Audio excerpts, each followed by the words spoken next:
নমস্কার, দেখছেন PP24। আপনাদের সঙ্গে এই মুহূর্তে রয়েছে প্রসেনজিৎ। আজ সোজা সাপটায় ঠিক একই বিষয়, নির্বাচনোত্তর রণকৌশল এবং যারা বলছেন প্রত্যাবর্তন কিংবা পরিবর্তনের মাঝখানে পরিবর্তনকামীদের শেষ হাসি হাসার সুযোগ পাবেন, তাদের মধ্যে একজন বলা যায় রাজ্য রাজনীতির অন্যতম নাম সুদীপ রায় বর্মন, যিনি এই মুহূর্তে আমাদের সঙ্গে স্টুডিওতে রয়েছেন। স্বাগত জানাই আপনাকে। প্রথমেই পরিবর্তন এবং প্রত্যাবর্তনের মাঝখানে যে লড়াইটা চলছিল 18 তারিখের মধ্যে এবং 18-এর পর এখনো পর্যন্ত বিভিন্ন আড্ডায় বা বিভিন্ন যারাই কথা বলছেন সবার মধ্যে একটাই প্রশ্ন, যে পরিবর্তন হচ্ছে না প্রত্যাবর্তন হচ্ছে। সেই জায়গায় দাঁড়িয়ে আপনারা বারবার বলছেন যে পরিবর্তন এবার অবিসম্ভাবী।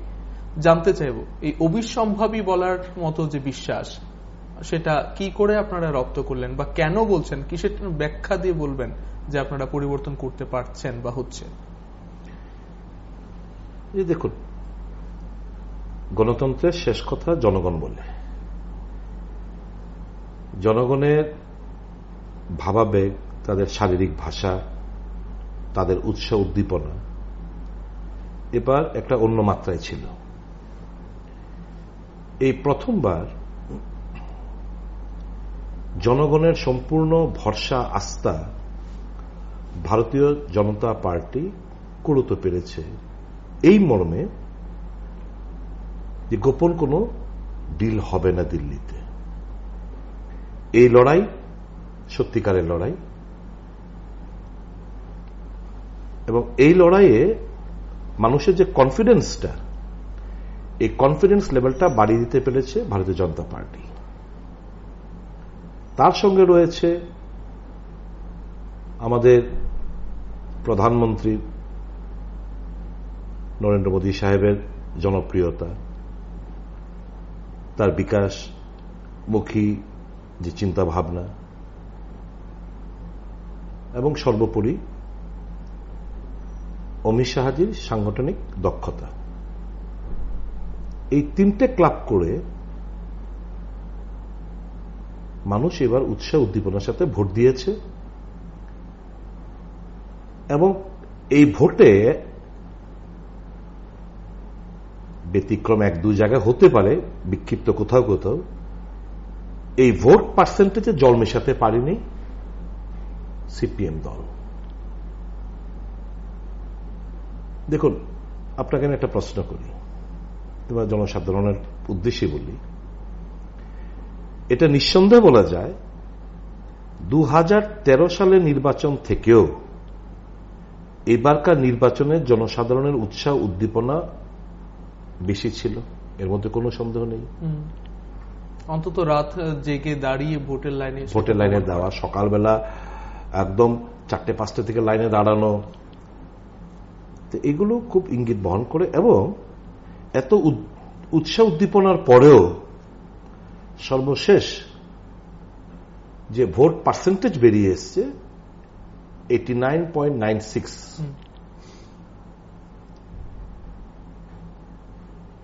আর 2013 সালে এত মাত্রায় ভোট না পড়া সত্ত্বেও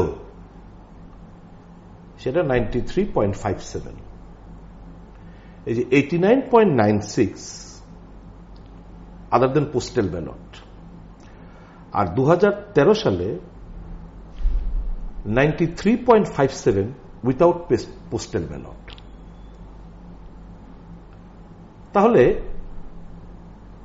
আমি যদি 2013 সালে 1% কম ধরি, উৎসাহ উদ্দীপনার ভোটাররা 1% কম দিয়েছে, তাহলে এবার 89.96, ওটা ধরুন 88.96।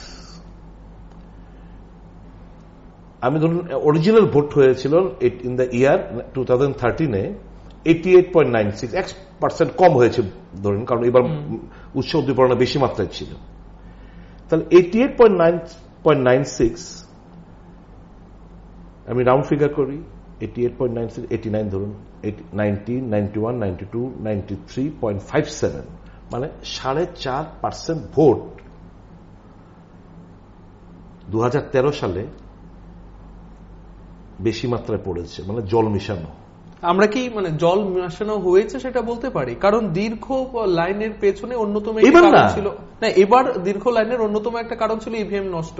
এবং ইভিএম সারাই হতে 3 ঘন্টা 4 ঘন্টা এরকম সময় লেগেছে। আমি তাই ভোটাররা লাইনেই দাঁড়িয়েছিলেন, তারা যেতে পারে। ভোটাররা লাইনে দাঁড়িয়েছে, ভোট লাইন ছেড়ে কেউ যায়নি। যদি কেউ এদিক ওদিক গিয়ে থাকে আবার এসছে, চা খেতে হয়তো গেছিল, জল পান করতে গেছিল, আবার এসছে, মানে কেউ ভোট মিস করতে চাইছিল না এই নির্বাচনে। গতবারে ইভিএম বিকলের খবর সেই মাত্রায় আমাদের পেতে হয়নি বা পাইনি। অ্যাবসলিউটলি। এবার গত নির্বাচনে আপনি ইভিএম চাপটা টানবেন না এই মুহূর্তে।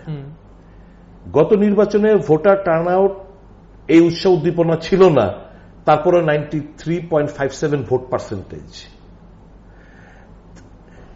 আমি যদি এই উৎসাহ উদ্দীপনা 1% 2013 সালে কম ছিল ধরে নেই, তাহলে এবার 89.96, 88.96, রাউন্ড ফিগার 90 ধরুন, তাহলে 4.5% 2013 সালে ভোটার ছিল 23.5 লাখ।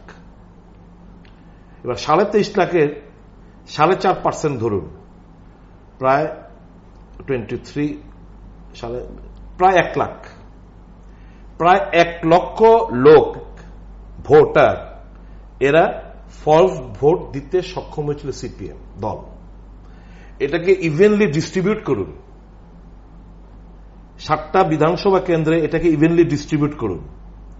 1 লক্ষ ভোটারকে মানে 23.5 লক্ষের 4.5% হিসাব করে যেটা দাঁড়ায়, আমি রাউন্ড ফিগার ধরছি, 1 লক্ষ সামথিং হবে। আপনি 7টা বিধানসভা কেন্দ্রে এই 1 লক্ষ জল মেশানো ভোটারটাকে ডিভাইড করুন, তাহলে অলমোস্ট 1700 ভোটার, প্রায় 1700 ভোটারের মতো গিয়ে দাঁড়ায়। হারজিতটা কি মার্জিনে হয়েছিল? 65 থেকে 2000 ভোটের ব্যবধানে গত নির্বাচনে 21খানা সিট আমরা হারিয়েছিলাম। এইবার এই সুযোগটা পাইনি। মানুষের উৎসাহ উদ্দীপনা বেশি মাত্রায় ছিল, ভোটাররা বেশি বেরিয়ে এসছে, কিন্তু ভোট পার্সেন্টেজ অলমোস্ট গত বছরের তুলনায় প্রায় 3.5% কম। 3.5% ভোট কম মানে বিশাল বড় ব্যাটার। আমাদের বিগত নির্বাচনে আমাদের হার জিতের যে মার্জিনটা ছিল, একটাতে বললাম 65 থেকে 2000, এবার গত নির্বাচনে বিরোধীরা পেয়েছিল 48% ভোট অব দ্য ভ্যালিড ভোটস, আর বামপন্থীরা পেয়েছিল 52, মানে 4%। 2.5% মানে 2.5% সুইং এদিকে বিরাট একটা রেজাল্ট করে দিতে পারত, কারণ সুইংটা হলো না, জল মেশানোর সুযোগ করে দিয়েছিল। এইবারে জল মেশাতে পারিনি, এবার রামের ভোট সাম দিতে পারিনি, গায়ের জোরে ভোট কেন্দ্রে প্রবেশ করে পুলিশ এজেন্টের ধমকি বের করে দিতে পারিনি। সিসি ক্যামেরা ছিল, ভয়ে প্যারামিলিটারি ফোর্স ছিল বাইরে। প্রিসাইডিং অফিসার কারোর যদি ইচ্ছে থাকতোই নির্বাচনে যে একটু ফেভার করতে পারলেন না, কারণ সিসি ক্যামেরাতে সমস্ত কিছু, ওয়েব ক্যামে সমস্ত কিছু ধরা পড়েছিল। ওয়েবকাস্টিং আমাদের সে ব্যবস্থা রয়েছিল। কাজে এবারকার ভোটে প্রকৃত অর্থে জনসাধারণের রায় প্রতিফলিত হয়েছে। এই কারণে আমরা আশাবাদী যে আমরা জানতাম যেদিন ত্রিপুরা রাজ্যের মানুষ তাদের মতামত সঠিকভাবে ইভিএম এ প্রতিফলিত ঘটবে, সেদিন এই রাজ্য থেকে বামফ্রন্ট বিদায় হবে। এবং লিখে রাখতে পারেন, এই নির্বাচনে অষ্টম বামফ্রন্ট দূরের কথা, এদের মুখ বাঁচানোর সংখ্যাটা পাবে কিনা, এটা নিয়ে বড় প্রশ্ন দেখা দিয়েছে। ইভিএম নিয়ে যেটা একটা বিতর্ক উঠেছিল নির্বাচনের দিন, এবং রাজ্যের সর্বত্র একটাই প্রশ্ন ছিল, এত পরিমাণে ইভিএম কি করে বিকল হতে পারে, এবং সেটা নিয়ে কোনো রাজনৈতিক দলের কোনো প্রতিক্রিয়া নেই। এখনো পর্যন্ত আপনাদের তরফ থেকে কোনো প্রতিক্রিয়া পাওয়া যায়নি।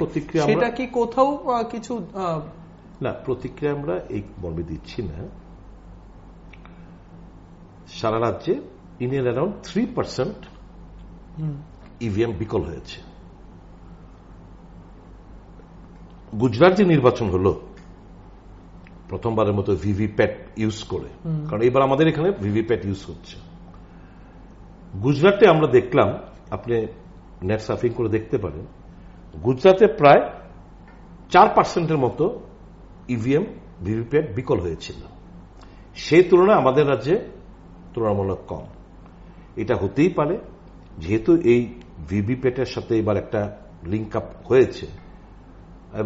এবার আপনারা লক্ষ্য করেছেন টিপ দেওয়ার পর কিছুক্ষণ বাদে সাউন্ডটা বেরিয়েছে, ওই ভিভিপ্যাটের দিকে তাকিয়ে 7 সেকেন্ডের মধ্যে কাগজে ওটা বেরোলো, টক করে পড়ে গেল, তো সাউন্ডটা পরে বেরোচ্ছে।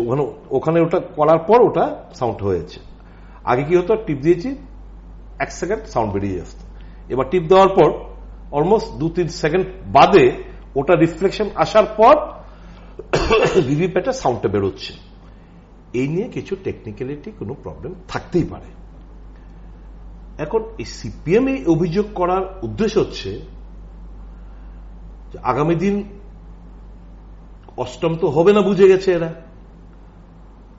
এবার বড় বড় লম্পজম্প কথাবার্তাও নেই এই প্রথমবারের মতো। বিগত দিনগুলোতে নির্বাচনের পর এলসিডিসি বিভিন্ন বুথের তরফ থেকে যে কতখানি জল মেশানো হয়েছে খবরটা চলে আসতো, চলে আসার পর কনফিডেন্টলি এরা বলতে পারত, এবার জল মেশাতে পারিনি। কাজে এইগুলো অভিযোগ উত্থাপিত হচ্ছে আগামী দিনগুলোতে ফেস সেভিং এর। বিজেপি তরফ থেকেও তো 9টি কেন্দ্রের আবারও পুনর্নির্বাচনের জন্য দাবি তোলা হয়েছিল। কোন 9টি কেন্দ্রে পুনর্নির্বাচন? বামুটিয়ার 5টি, বরজলা 2টো, এবং সেখানে ওগুলো কি হয়েছে, যেমন কিছু ইভিএম এ একটা ভোটের ডিফারেন্স ছিল। হ্যাঁ, মানে হয়েছে কি, একজন টিপ দিল, ওভারলুক করেছে, এতগুলোর মধ্যে একটা টিপ দিয়ে সাউন্ড হয়নি, কিংবা আরেকটা সময় সাউন্ড হয়েছে, সাউন্ড অল্প হয়েছে, সে প্রিসাইডিং অফিসার ভেবেছে, আবার বাটন টিপ দিল, ভেবেছে ওর ভোটটা হয়নি, আবার বাটন প্রেস দিল, ও আবার দিয়েছে।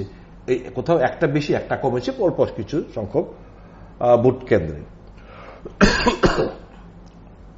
এর বাইরে ভারতীয় জনতা পার্টি তরফ থেকে মানে নির্বাচন শেষ হওয়ার পর এরকম লিখিতভাবে দায়ের করেছে রিপোর্টের জন্য, আমার অন্তত জানা নেই। আমার ব্যক্তিগত আমি জানি না, আমি জানি we are more than satisfied. Election commission তরফ থেকে এবার নির্বাচন যাতে প্রহসনাত্মক নির্বাচন না হয়, মানুষের রায় যাতে সঠিকভাবে প্রতিফলিত ঘটে, তার জন্য যা যা ব্যবস্থা নেওয়ার ওনারা নিয়েছেন, উই আর হ্যাপি।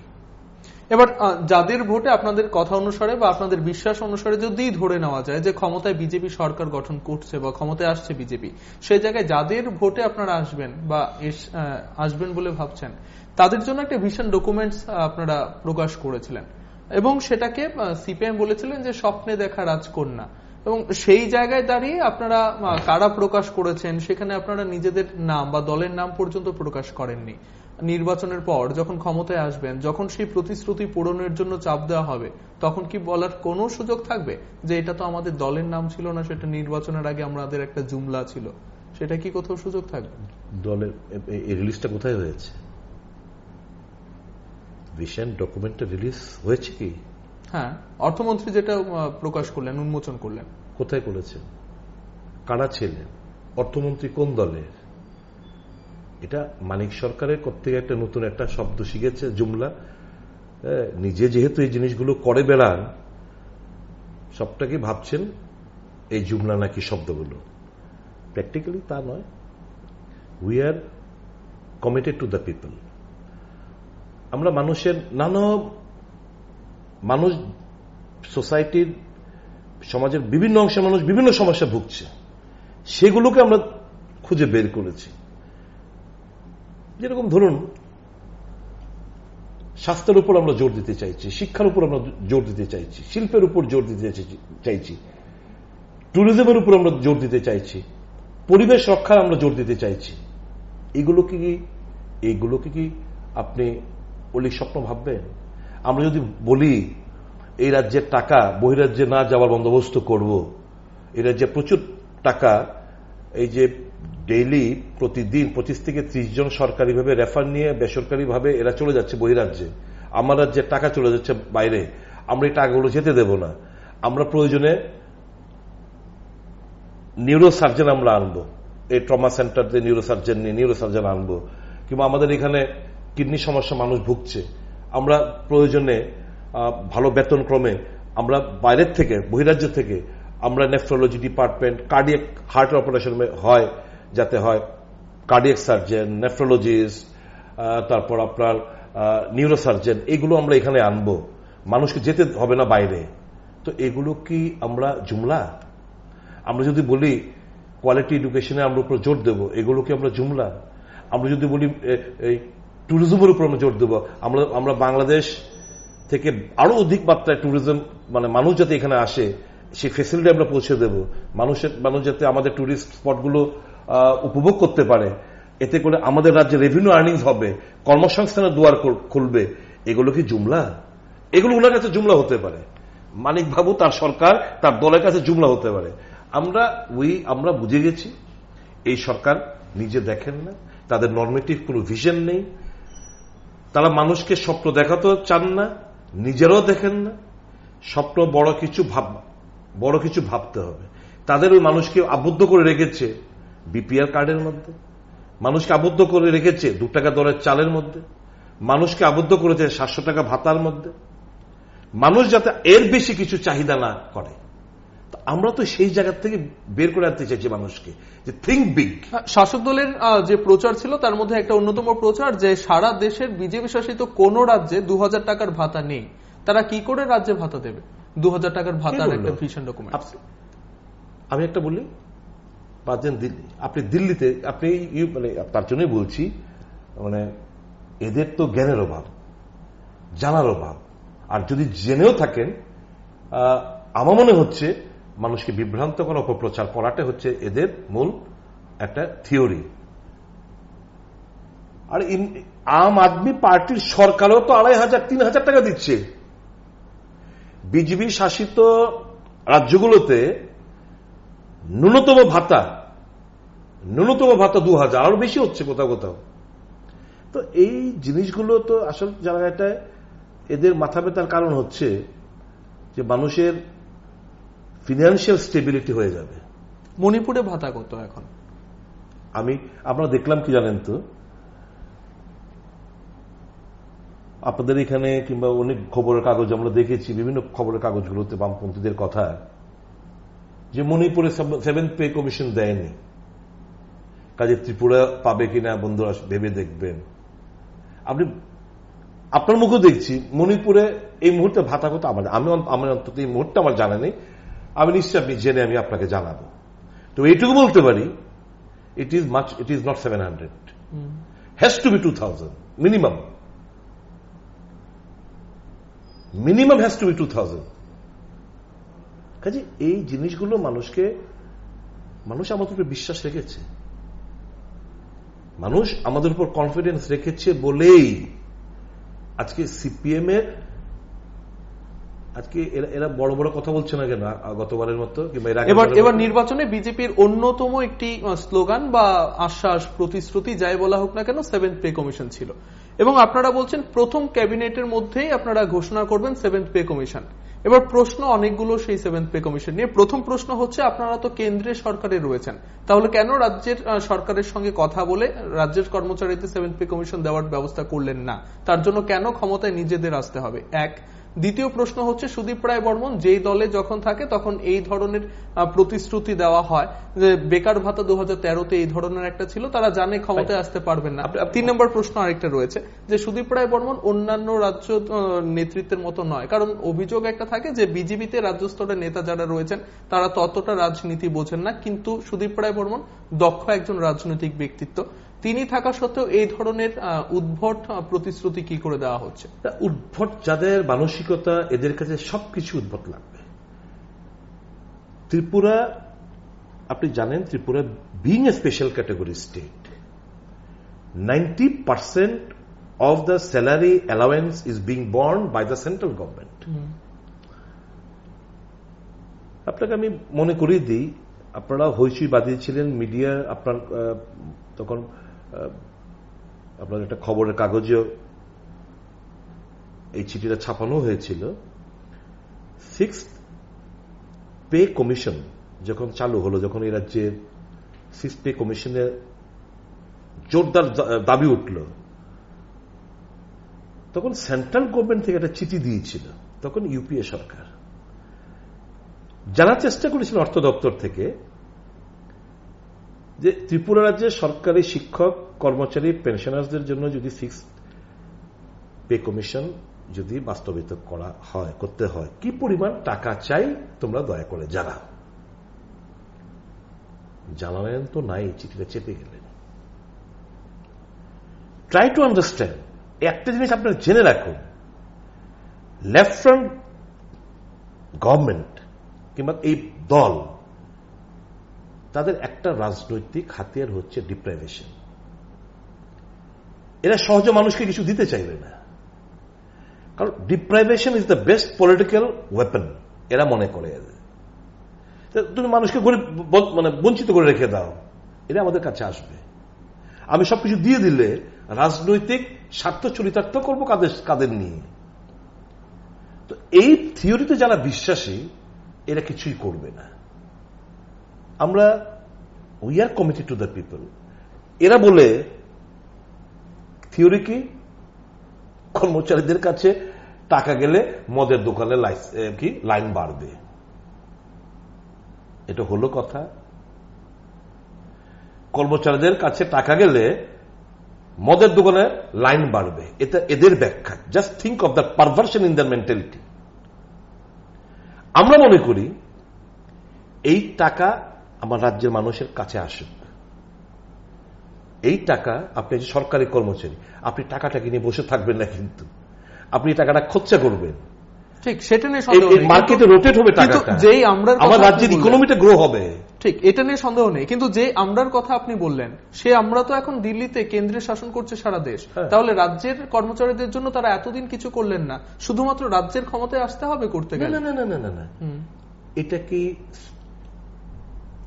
রাজ্য সরকারি কর্মচারীদের জন্য তো রাজ্য সরকার করবে, সেন্ট্রাল গভর্নমেন্ট টাকা দেবে। সিদ্ধান্ত নেওয়ার মালিককে? সিদ্ধান্ত নেওয়ার মালিক হচ্ছে রাজ্য সরকার। সেন্ট্রাল গভর্নমেন্ট এমপ্লয়ি এই রাজ্যে যারা রয়েছেন জিজ্ঞেস করবেন, এটা তো 7 পে কমিশন পাচ্ছে। সাধারণ মানুষের একটা বিভ্রান্তি, সেটা শুধু আপনার কাছ থেকে স্পষ্টীকরণ চাই। রেল যখন আসছে, রাজধানী এক্সপ্রেস যখন আসছে, তখন বিজেপি বলছে আমাদের জন্য আসছে। তাহলে সেই বিজেপি 7 পে কমিশনের জন্য কিছুই করতে পারলো না কেন্দ্রে? না না না না, আপনি রেলের সঙ্গে এটাকে আপনি মিলাবেন না। কিন্তু এটা একটা প্রজেক্ট। রেল এটা বলছে এটা একটা প্রজেক্ট। প্রজেক্টের টাকা দিয়েছে, অনুমোদন দিয়েছে, উদ্বোধন করেছেন, ফ্ল্যাগনের উদ্বোধন করেছেন, এগুলো একটা প্রজেক্ট। আর মানে আমার শিক্ষক, কর্মচারী, পেনশনারদের যে টাকাটা কেন্দ্র সরকার তো দিতে প্রস্তুত, রাজ্য সরকার তার কর্মচারীরা তারাই তো দেবে। টাকা দেওয়ার মালিক সেন্ট্রাল গভর্নমেন্ট। সেই জায়গায় টাকা যদি না দেয়, এবং আপনি বলেন কি, আপনি আপনার ফিনান্স কমিশনের অ্যাওয়ার্ডগুলো, আপনি যদি অর্থ কমিশনের যে অ্যাওয়ার্ড, এই অ্যাওয়ার্ডগুলো দেখলে তো পরিষ্কার ভাবে। আচ্ছা, আপনি দেখুন, বাজেটে 600 কোটি টাকা রাখা হয়েছিল, আপনার মনে আছে তো? তারপর 2 মাসের ব্যবধানে এরা 37% ডিএটাকে মার্জার করে দিয়ে বলছে আমরা সেন্ট্রাল পে কমিশন আমরা দিয়ে দিয়েছি, উন্নত মানের বেতনক্রম আমরা দিয়ে দিয়েছি। Pay and pension commission revision committee কি করলো? জাস্ট মার্চ করে দিলেন এদের পাওনা বকেয়া 37% দিয়ে। এর আগে যখন বলতাম দিয়ে দাও, এদের বকেয়া দিয়ে গুলো দাও, তখন মতো টাকার অর্থ কমিশনের দিকে দোষারোপ করতো, আমাদের অ্যাওয়ার্ড ঠিক করে দেওয়া হয়নি, এই না সেই না। চাপে যখন পড়লো যে নির্বাচন এসে যাচ্ছে, কর্মচারীরা খুব ফুসছে, কাজে কিছু একটা ললিপপ দিয়ে দিয়ে এদের কাছে, এরা বলে খুশি হয়ে যাবে। তো কর্মচারীরা তো খুশি হননি, বরঞ্চ এরা বুঝে গেছে যে এদের সঙ্গে ছিনিমিনি খেলা, এদের সেই মন মানসিকতা নেই। দিতে গেলে আপনারা জেনে রাখবেন, দিতে গেলে রাজ্য সরকারকে দিতে হবে টাকা, সংস্থান সেন্ট্রাল গভর্নমেন্ট করবে। এবং তার জন্যই তো বলছে আমাদের যে আমরা সরকারে এলে সরকার আসতে হবে, সরকার এলে 7th পে কমিশন বাস্তবায়িত করা, it is not be at all a problem in my state.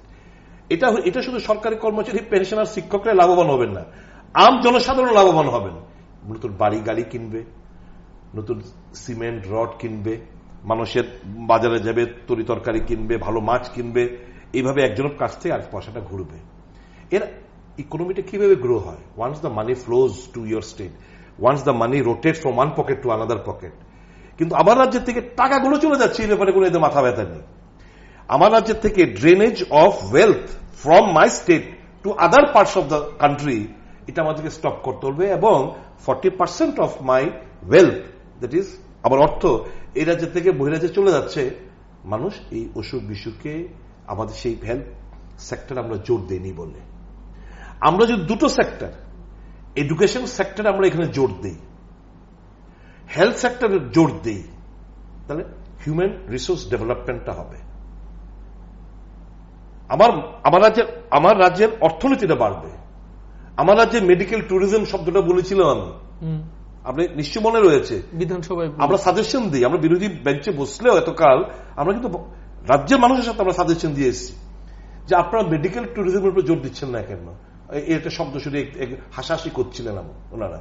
তো আমরা যদি এখানে jack of all trades master of none হয়ে লাভ নেই। আমি মাস্টার হবো কয়েকটা ডিপার্টমেন্টের। কার্ডিয়াক, আমার রাজ্যের মানুষ কি কি, হার্ট অ্যাটাক, কিডনির সমস্যা, ক্যান্সার, নিউরো, মানে অ্যাক্সিডেন্ট কেসগুলো যেহেতু হয়, এই কয়েকটা ডিপার্টমেন্ট যদি আমরা খুব সাউন্ড আমরা তৈরি করতে পারি, শুধু আমার রাজ্যের টাকাটা বহিরাজ্যে যাবে সেটা আটকাতে, শুধু এটাই নয়, we can invite Bangladesh patients to come to Agartala, to come to Tripura, এবং আমার রাজ্যে টাকা আসবে, এরা হোটেলে থাকবে, গাড়ি চড়বে, খাবে এবং সুস্থতা করে বিভিন্ন টুরিস্ট স্পটগুলোতে যাবে।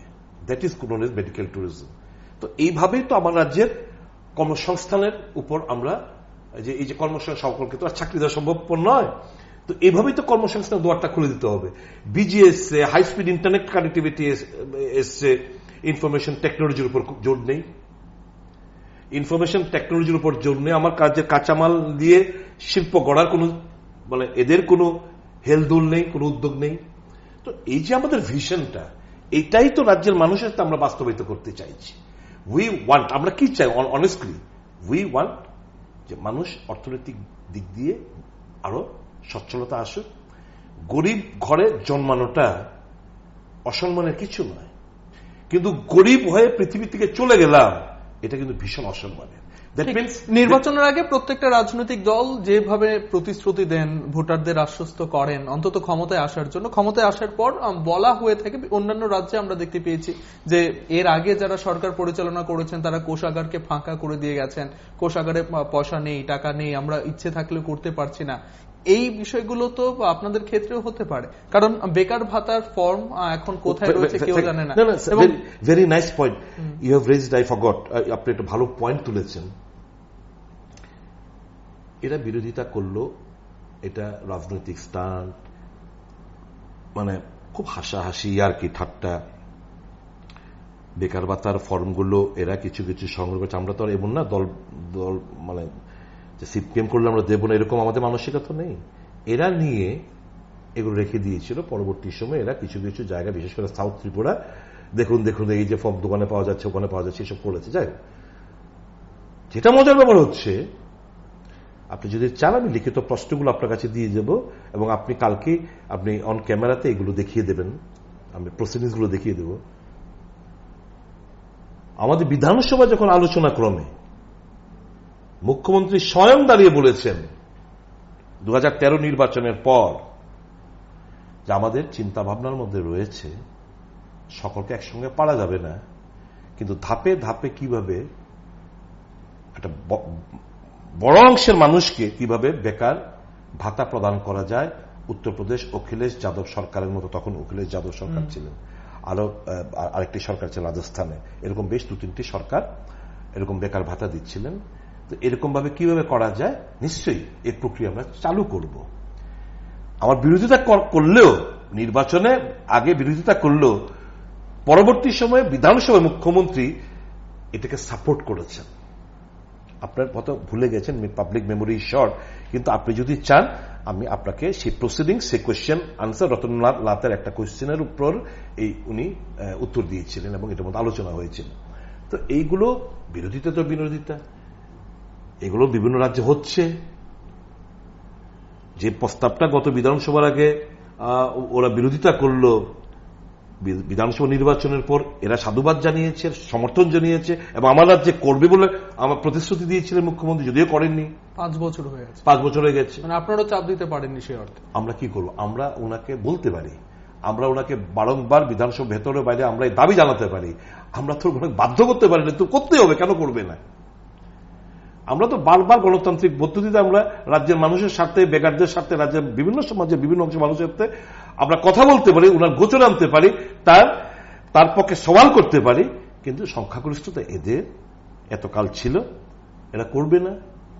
কিন্তু উনি আমার যে এই যে বেকার ভাতার যে প্রস্তাবটা, যেটা গত 2013 সালে নির্বাচন আগে, উনি কিন্তু সেটাকে বিধানসভায় দাঁড়িয়ে সমর্থন জুগিয়েছিলেন এবং I can give you in মানে প্রশ্নপত্রের উত্তর সেটা বিধানসভার রেকর্ডে রয়েছে। প্রশ্ন হচ্ছে, মানে আপনার কথা এবং শুরু থেকে আপনি যেভাবে পার্সেন্টেজের হিসেব দেখাচ্ছিলেন, ধরে নেওয়া যাক যে আপনারা ক্ষমতায় আসছেন এবং মন্ত্রিসভা গঠন করছেন, তারপরও যদি আমি বলছি, মানে সাধারণ মানুষ লাইনে দাঁড়িয়ে রাত জেগে ভোট দিতে গেছেন, ভোট দিয়েছেন, এবার ইভিএম এ কোথায় টিপটা দিয়েছেন সেটা আপনিও বলতে পারবেন না, বা 3 তারিখের আগে কারোর পক্ষে বলা সম্ভব নয়। যদি ফলাফল আপনাদের অনুকূলে না হয়, তাহলে যে ভিশনগুলো দেখিয়েছেন, যারা আপনাদের ভরসা করে ভোট দিয়েছিল, তাদের সে প্রতি ঘরে রোজগারের ব্যবস্থাটা কিভাবে আপনারা সুনিশ্চিত করবেন? দেখুন, ভালো আমাদের থিওরি, এরা কি করবে আমি জানি না। সিপিএম এর ভালো কাজগুলো নিশ্চয়ই আমরা এদের কাছ থেকে অ্যাডপ্ট করব। সবকিছু এরা বাজে কাজ করেছে এটা তো বললে আমারও ভুল হবে হয়তো। বিরোধিতা থাকতে পারে, কিন্তু ভালো জিনিসগুলো আমাকে গ্রহণ করতে হবে। আপনার যদি সেটা হওয়ার কোনো সুযোগ নেই, আপনি আজকের তারিখে আপনি লিখে রাখুন, দর্শকরা শুনে রাখুন, no chance of left front forming the government in this elections, assembly elections. মন্ত্রিসভা ভারতীয় জনতা পার্টি I-50 হচ্ছেই। এরপরে যদি হাইপোথেটিক্যাল যে প্রশ্নটা করলেন, নিশ্চয়ই আমরা আশা করব এরা যদি অষ্টম, যদি এরা আসে আপনার কথা অনুসারে, আমরা এটা শুধুমাত্র আমার কথা নয়, সম্ভাবনা একেবারে উড়িয়ে দেওয়ার মতো পরিস্থিতি নেই। there will be nowhere। লজ্জায় আপনার মাথা হেঁট হবে যে সংখ্যা দেখে, এটা লিখে রাখুন, আপনি জেনে রাখুন। মুখ্যমন্ত্রী, আমি তো বলছি ঢাকি শুদ্ধ বিশ্বজন হতে পারে এবার। আর যদিও অ্যাক্সিডেন্ট উনি জিতেন 200-400-500 ভোটে, এটা ওনার হারের সমান। আপনি লিখে রাখুন, দেখুন না মানুষ শেষ কত মানুষ বলে, সেই জনগণের তাদের শারীরিক ভাষা, তাদের এবং সবচেয়ে আমি কথাটা কনফিডেন্টলি কেন বলছি, we could garner the support, the blessings of the leftist voters, traditional leftist voters. এরা মিলাতে পারছিল হিসাবটা, নয়তো এতদিনে বড় বড় কথা বলবে, তাও বলবে, কাউন্টিং এজেন্ট খুঁজে পাবে না। বলতে হবে, কিছুদিন দেখবেন গৌতম বিজন বাবু টেজন বাবু এরা মিটপিট করে এরা করবে, কিন্তু এটা করবে এই কারণে এদের কাউন্টিং কেউ গুনতে যাবে না। যাই হোক, এখন ওয়াই আমরা এত কনফিডেন্ট হচ্ছি, এই কারণে মানুষ বুঝে গেছে যে কংগ্রেস, তৃণমূল এরা দাঁড়িয়েছে সিপিএম কে সহায়তা করার জন্য, বিজেপির হারকে সুনিশ্চিত করার জন্য। কাজে এদের সকলের 1-2 জায়গা ছাড়া সব জায়গায় জমানত জব্দ হবে এদের। মানুষ বুঝে গিয়ে, সকলে তো কংগ্রেস থেকে যোগদান করেন, অনেকে কংগ্রেস রয়ে গেছে, ভোট নষ্ট করেনি এরা। ভোট এরা নষ্ট করেনি যে পরিবর্তন, এতকাল লড়াইটা কার বিরুদ্ধে করছিলাম? সিপিএম বিরুদ্ধে। প্রবলেম হচ্ছে এই রাজ্যের ভোটাররা, একটা হচ্ছে লেফট আর একটা হচ্ছে এন্টি লেফট। এতকাল এন্টি লেফটের ভোটের মালিক ছিল কংগ্রেস, এবার এন্টি লেফটের ভোটের মালিক হয়ে গেছে ভারতীয় জনতা পার্টি।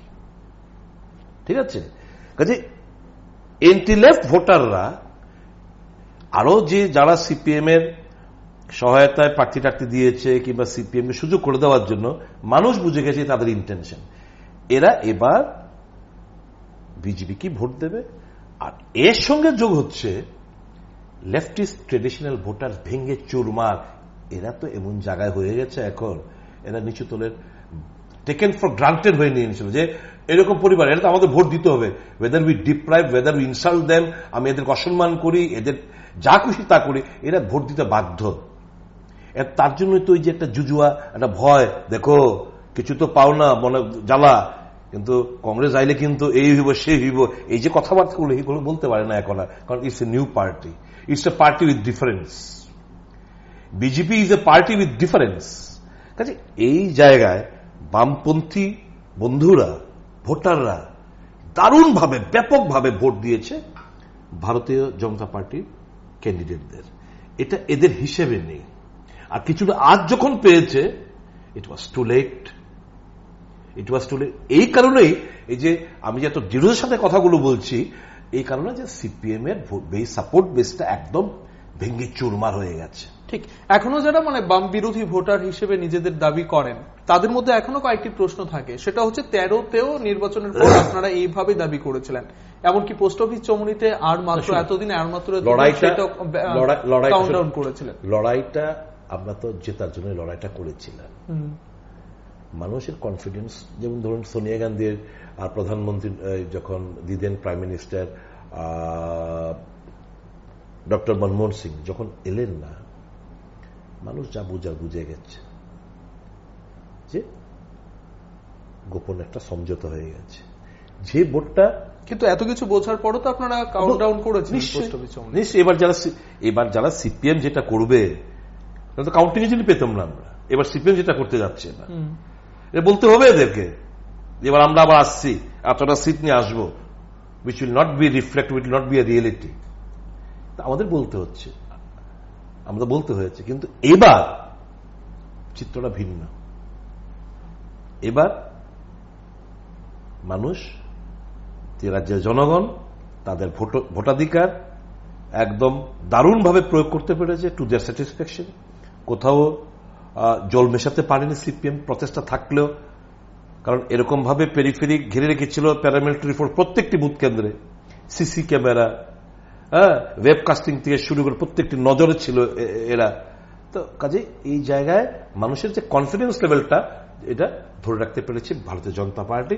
এবং সর্বোপরি মানুষ বুঝেছে এবার আমরা নিশ্চিত পারি, কারণ this is a real battle, this is a battle, লোক দেখানো ব্যাটেল না, লোক দেখানো লড়াই না, এটা সত্যিকারের লড়াই। এই লড়াই আমরা অংশগ্রহণ করব। দীর্ঘদিন ধরে বাম বিরোধী রাজনৈতিক নেতা হিসেবে আপনি পরিচিত এবং আপনার বিরুদ্ধে বেশ কিছু অভিযোগও রয়েছে। প্রথম অভিযোগ হচ্ছে আপনি আপনার সুবিধার জন্য এই দল থেকে সেই দল, সেই দল থেকে সেই দল জামা পাল্টেছেন এবং শুধুমাত্র নিজের চেয়ারটা ঠিক রাখার জন্য। দ্বিতীয় হচ্ছে আপনার কর্মীরা যখন নির্বাচনের পর একেবারে মার খাচ্ছিলেন, আক্রান্ত হচ্ছিলেন, ঘর বাড়ি ছাড়া হচ্ছিলেন, তখন আপনার মোবাইল সুইচ অফ থাকতো। সেই জায়গায় দাঁড়িয়ে আপনার দল বদল হয়েছে, নীতি বদল হয়েছে, নেতার কোথাও কি বদল হয়েছে? না, আমার তো আপনি আপনাকে আবার স্মরণ করে দিই, লক্ষ্য আমার একটাই, এই স্বৈরাচারী দুর্নীতিগ্রস্ত অহংকারী সরকারের পতন সুনিশ্চিত করা। আমি চেয়ারের কথা বললে, আমি তো চেয়ার ছেড়ে দিয়ে এসেছি, leader of the opposition, cabinet equivalent to cabinet minister, সে পদ তো ছেড়ে দিয়ে এসেছেন। কেন, কোথায় কুর্সির জন্য আমি যাই লড়াই করছি? আমি তো, আপনি সিপিএম কংগ্রেস যখন জোট হলো পশ্চিমবাংলায়, আমি বিরোধী দলনেতা ছিলাম, আমি তো এই পদ ছেড়ে দিয়ে এসেছি লড়াইটা করব বলে। আমি যদি থাকতাম একটা জায়গায়, বামেরা বলছেন যে এমএলএ পদ তো ছাড়েননি। এমএলএ পদ ছেড়ে এদের সুবিধা করে দেব, আপনি ভাবেন কিভাবে? আমি এমএলএ পদ ছেড়ে ওই জিতেন সরকারের মতো আমি সুযোগ করে দিতাম সিপিএম কে, যে বাই ইলেকশন আরেকটা আসন জয় লাভ করো, সেই জায়গা আমি স্পেস দেব না এদেরকে। সংবিধানে যে প্রভিশন রয়েছে, সেই প্রভিশন মোতাবেকেই আমি তার সদ্ব্যবহার করেছি সিপিএম খাওয়ার জন্য, এই বামপন্থীদের খাওয়ার জন্য, সরকার উৎখাত করার জন্য। কথা বুঝলেন? এক। 2 নম্বর জিনিস, একটা ছাত্র জীবন থেকে রাজনীতি করে আসছে, 37 ইয়ার্স রানিং। এতদিনের রাজনৈতিক পুঁজিটাকে এ রাজ্যের মানুষের চাহিদায় এক ফ্র্যাকশন অফ সেকেন্ডে আমি এটাকে ছেড়ে দিয়ে এসেছি। Is it not a sacrifice? আমি যদি থাকতাম ওই জায়গায়, ভোট ভাগাভাগি হতো, কোথাও সেকেন্ড কোথাও থার্ড এ লড়াই লড়তাম আমরা, সিপিএম অনায়াসে চলে আসত। নিজে হয়তো খানিকটা নিজের কাছে নিজে ছোট হয়েছে বটে, আমার রাজনৈতিক এতকালের যে জমানো যে পুঁজিটা সেটা চলে গেছে আমার কাছ থেকে বটে, কিন্তু রাজনীতি তো মানুষের জন্য করি। এরা যে মানুষ যেটা চেয়েছে যে এন্টি লেফট ভোট একটা জায়গায় আসুক, সেই জায়গাটা তো নিয়ে আসতে পেরেছি। মানুষের কনফিডেন্স লেভেলটাকে তো বাড়াতে পেরেছি, ইয়েস এবার কিছু তো হতে পারে, এবার ঘটবে কিছু একটা, এই জায়গায় তো আনতে পেরেছি। নিজে ছোট হই না কেন? নির্বাচন তো যার প্রেক্ষিতে আপনারা বলতে পারেন যে বারবার জামা পাল্টেছে, এটা শাসক দল হামেশাই বলছেন, প্রত্যেকটা জনসভা আমরা শুনতে পেয়েছি। আমি করেছি মানুষের জন্য, এবং আমার এলাকার মানুষ, মানে আপনারা যখন চলো পাল্টাই বলছিলেন তখন মুখ্যমন্ত্রী বিভিন্ন জনসভায় বলছিলেন যে চলো দল পাল্টাই বলে আপনাদের কটাক্ষ করেছেন প্রত্যেকটা জনসভায়। সে বলুক, আমার এতে উনার এই ব্যাপারে আমি এত গুরুত্ব দিতেও রাজি না, কারণ হোয়াট আই হ্যাভ ডান, আমি যেটা করেছি এই রাজ্যের মানুষের ভাবাবেগকে, বাম বিরোধী মানুষের ভাবাবেগকে সম্মান জানাতে আমি জিনিসটা করেছি। দে মিন এ লট ফর মি।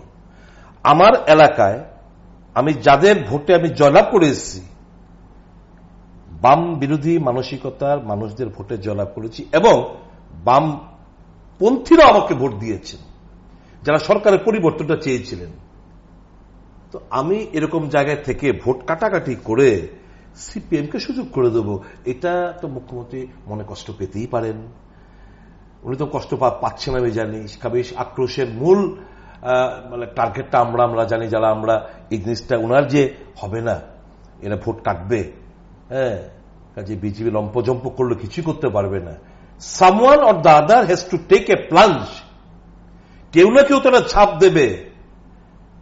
আমি মনে করেছি it is my turn to sacrifice myself for the people of my state.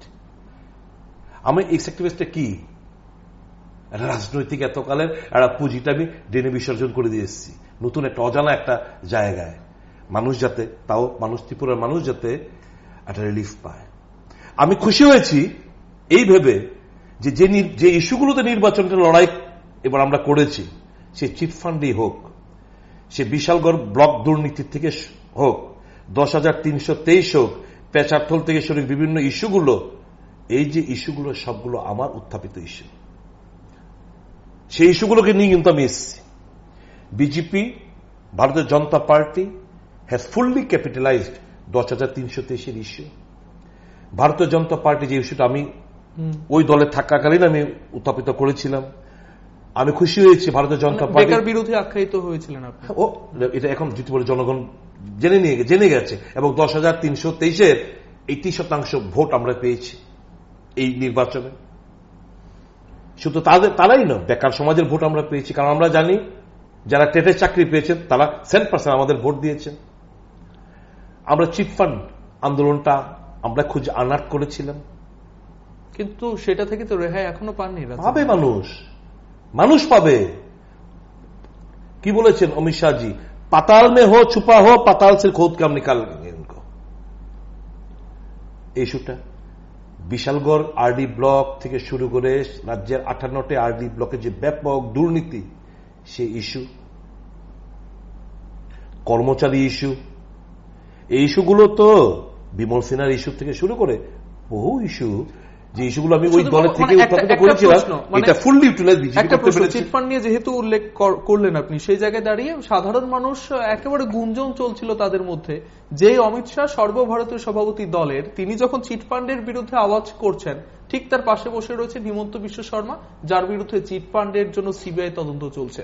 Mukul Roy, যিনি সদ্য প্রাক্তন হয়েছেন তৃণমূল থেকে, তার বিরুদ্ধে চিটফান্ডের কেলেঙ্কারি যুক্ত। মানে এই ধরনের অভিযুক্তদের নিয়ে তিনি চিটফান্ডের বিরুদ্ধে আওয়াজ তুলছেন।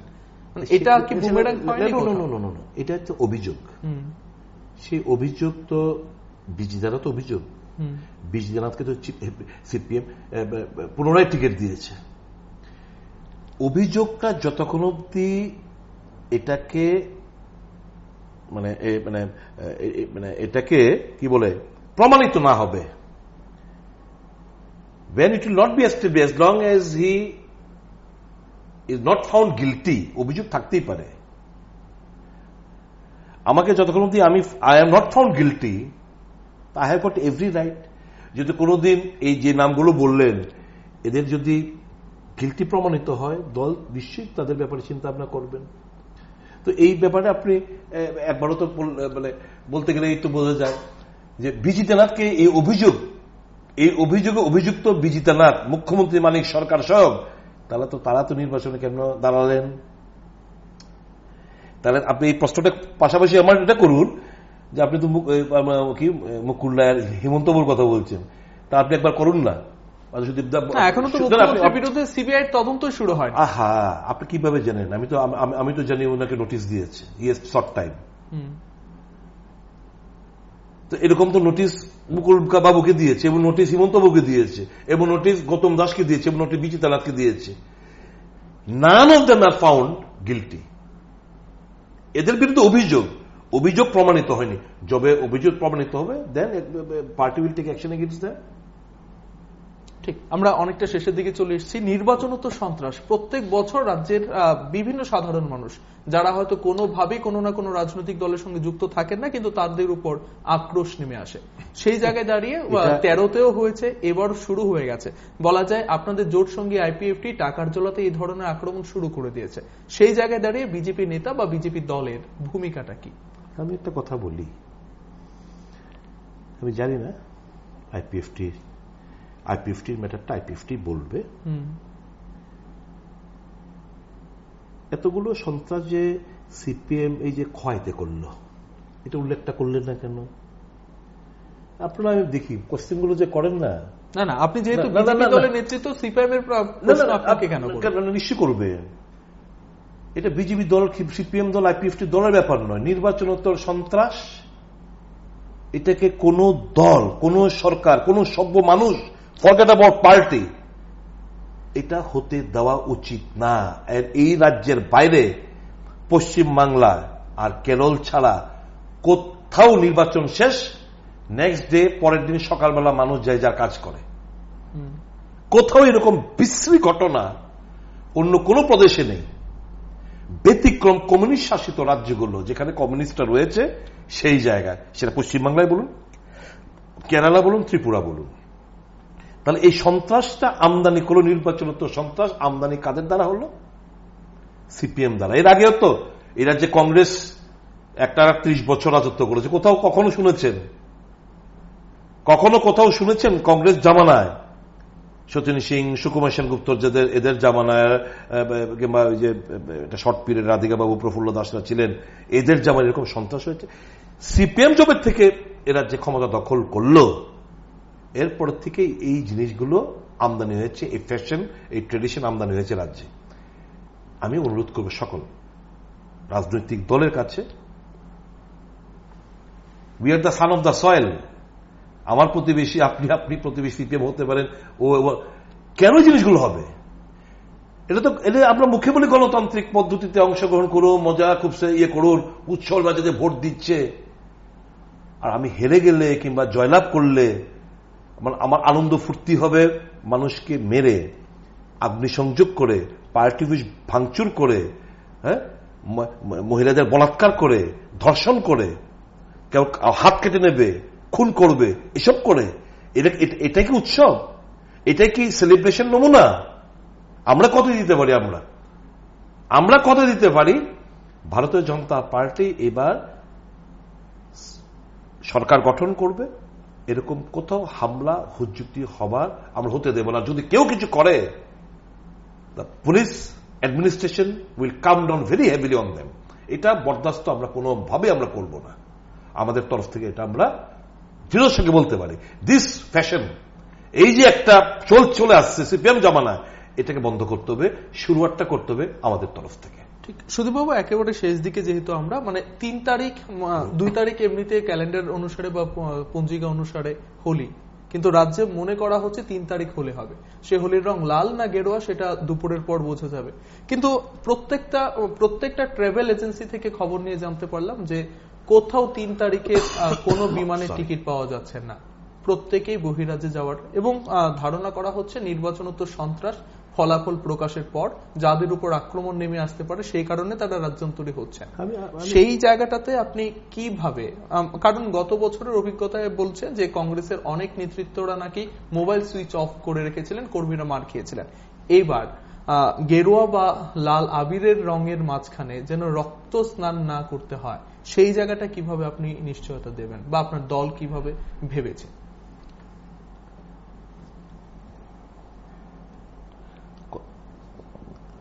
কথায় তো আপনি একটু পড়ন কাটেন, উত্তরটা আমার দিতে হয়। কারণ শোনা কথা আপনি যদি ফোন করে না পেতেন তাহলে বুঝতে পারতাম আপনার অভিযোগটা নিশ্চয়ই আপনি আমাকে ফোন করেছিলেন, পাননি।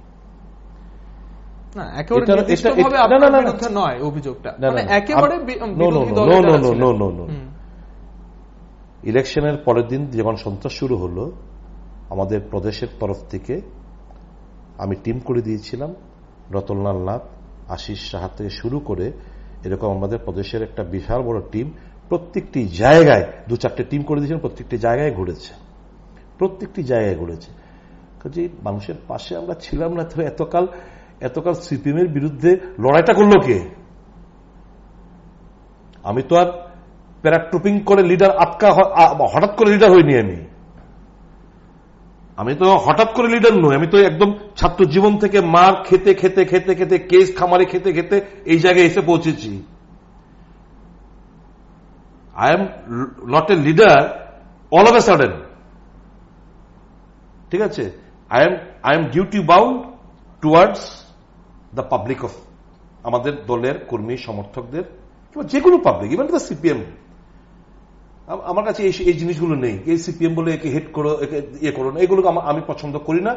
কারণ আমি আজকে এবার কিভাবে বুঝবো কেন করবে? বহু সিপিএম এর বন্ধুরা আমাকে ভোট দিয়েছে, আমরা চিনি না এদেরকে। যারা আমাকে ভোট দিল আমি এদেরকে আক্রমণ করবো নাকি?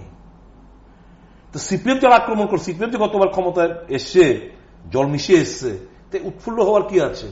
মানে মানুষ কেন ভোটাধিকার প্রয়োগ করলে, কেন তো এত % ভোট পেল, তার জন্য কেন বন্দে মাতরম স্লোগান উচ্চারিত হলো, এবার কেন ভারত মাতা কি জয় স্লোগান উচ্চারিত হলো, তার জন্য খুন হবে, তার জন্য হামলা হুজ্জিত হবে। আমি বলতে চাই যারা যারা টিকিট ফিকেট কেটে রেখেছেন যাওয়ার কোথাও কোনো দরকার নেই, এরা হচ্ছে থাকুন। নাথিং উইল, বিজেপি যেহেতু সরকার আসছে, nothing is going to happen. আমি ঠিক তদ্রুপ সকলের কাছে অনুরোধ করব, এই জিনিসটা, এই যে হিংসা, এই জিনিসটা let us put an end to it, এটাকে একটা ফুল স্টপ দেওয়া অত্যন্ত জরুরি হয়ে পড়েছে। এটা শুরুয়াত এই 2018 নির্বাচন থেকে হোক, আমি মনে প্রাণে সেটাই কামনা করি। ঠিক, আপনারা মন্ত্রিসভায় এলে প্রথম কি কাজ করবেন সেটা প্রথম ধাপে আমরা শুনতে পেয়েছি। একেবারে শেষ প্রশ্ন থাকবে, যেটা শুনতে শুনতে আমরা অনুষ্ঠান শেষ করব, সেটা হচ্ছে আপনি বিভিন্ন সময় বলেছেন যে আমরা মার খেতে পারি না, কোথাও কোথাও প্রতিহত করতে হবে।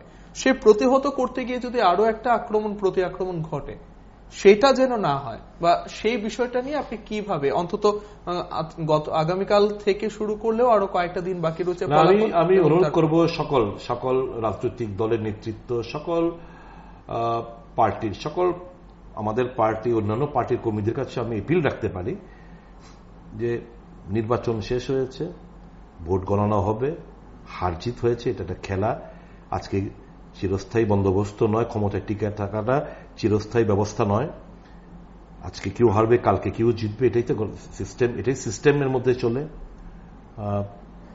আজকে সারা ভারতবর্ষে কংগ্রেস দুর্বল, 10-15 বছর পর কংগ্রেস আবার ঘুরে দাঁড়াতে পারে, এই রাজ্য ঘুরে দাঁড়াতে পারে, যে কোনো রাজনৈতিক দল ঘুরে দাঁড়াতেই পারে, সে অধিকার রয়েছে। তো এই জিনিসগুলো এটা স্পোর্টিংলি নিতে হবে এবং এটাকে মানে ব্যক্তিগতভাবে ডিফিট এইসব ব্যাখ্যা না করে, ঠিক আছে, মানুষ দেখে নিতে চাইছে হয়তো এবার বিজেপিকে, ভালো কিছু করে দেখার 5টা বছর এদেরকে সময় দিয়েছে, দেখি কি করে, সহযোগিতা করবেন আপনারা, কেন কিছু হবে না, থাকবেন সবাই মিলেমিশে, থাকি না এই রাজ্যটাকে গড়ার শাসক বিরোধী সকল অংশের মানুষের। এই জায়গায় আমি বলবো, let us all be bounded by the silken threads of love and golden threads of high aspirations to share each other's woes and wills. আমি এই দিয়ে শেষ করবো। আমি বিধানসভার আসন ভাগাভাগি কোথাও মানে ধারণা করা হয়েছে, কটা হতে পারে বিরোধীদের জন্য, কটা ছাড়া হতে পারে? সিপিএম খুব বাজে অবস্থায় রয়েছে, এটুকু বলতে পারি।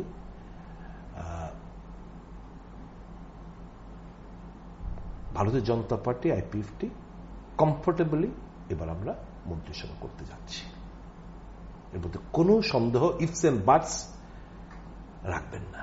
কারণ 31 না 51 কোনটা বিজেপি আইপিএফটি 31, আমি সংখ্যাটা আমি এই জায়গায় আমি এই মুহূর্তে আমি দিতে চাইছি না, অনেস্টলি স্পিকিং, কারণ আমি 31-51 বলে এই কটা দিন হয়তো, কিন্তু আমি বলতে পারি এটুকু, কমফোর্টেবল একটা মেজরিটি নিয়ে ভারতীয় জনতা পার্টি আইপিএফটি এবার সরকার করতে যাচ্ছে, কমফোর্টেবল মার্জিন। এবং বামপন্থীরা তাদের মার্জিন থেকে খুব হতাশ হবেন, মানে তাদের এই যে সংখ্যাটা দেখে খুব হতাশ হবেন।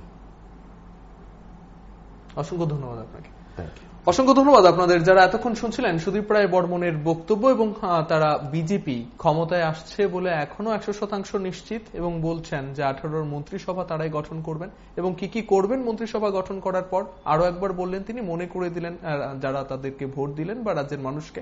পাশাপাশি সন্ত্রাসের বিরুদ্ধে আওয়াজ তুললেন তিনি, নির্বাচনোত্তর সন্ত্রাস বা হিংসা যেগুলো ছড়িয়ে পড়ে সেটা যেন না হয় সেই দিকেও নজর রাখবেন বলে এই স্টুডিওতে বসে কথা দিয়ে গেলেন তিনি। সঙ্গে থাকবেন, দেখতে থাকবেন PB24।